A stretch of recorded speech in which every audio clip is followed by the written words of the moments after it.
federal agents who are watching this, remember that you swore an oath to support and defend the Constitution and the laws of the United States of America against all enemies, foreign and domestic. This conduct that we're seeing does not hold up with that oath, and we are going to hold you accountable. Everyone that is involved in this absolute travesty of and violation of justice. This is not normal, and we should be standing up to actually uphold the laws of this country. I urge Republican colleagues to join us and vote no on this. From ABC, Chicago's children are getting caught in the chaos of immigration crackdown. From the Washington Post, suburban Chicago dad headed to store with toddler says they were pepper sprayed by federal agents. From The Independent, U.S. citizen 67 has ribs broken by Border Patrol agents after being dragged out of car while driving home into street they'd blocked off. From ProPublica, I lost everything.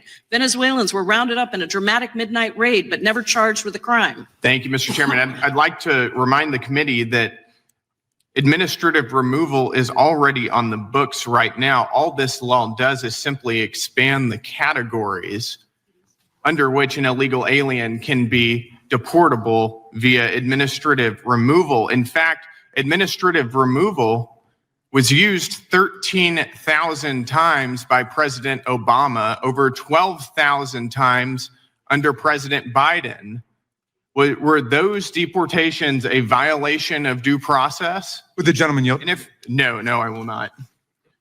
And if we want to talk about due process, as my colleagues would like to, where was the due process for Rachel Morin, who was slaughtered by an illegal alien? Where was the due process for Kayla Hamilton, who was slaughtered by an illegal alien? What about Laken Riley or Jocelyn Nungary?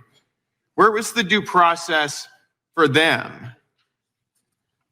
Where was the outrage when the last administration ushered into our communities Tren de Aragua gang members, MS-13 cartel members, and terrorists from around the world? I think that the American people can see that Democrats reserve their tears for illegal aliens who break our laws and victimize our communities. But if we want to talk about due process, let's talk about due process.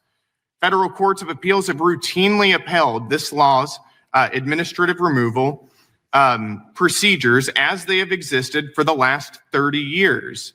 In fact, every federal court of appeals to consider the constitutionality of the expedited removal procedures under Section 238 of the Immigration and Nationality Act has held that the statute comports with due process. Nearly 3 decades ago, the U.S. Court of Appeals for the Fifth Circuit held that, quote, clearly the expedited statutory deportation scheme comports with the minimum requirements of due process pronounced by the Supreme Court.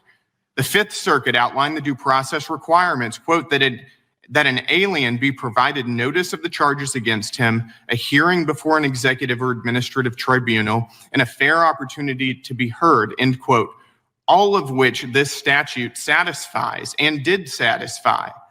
As recently as this past July, the Fifth Circuit reiterated that holding, as have the U.S. Courts of Appeals for the 4th, 6th, 9th, 10th, and 11th Circuits.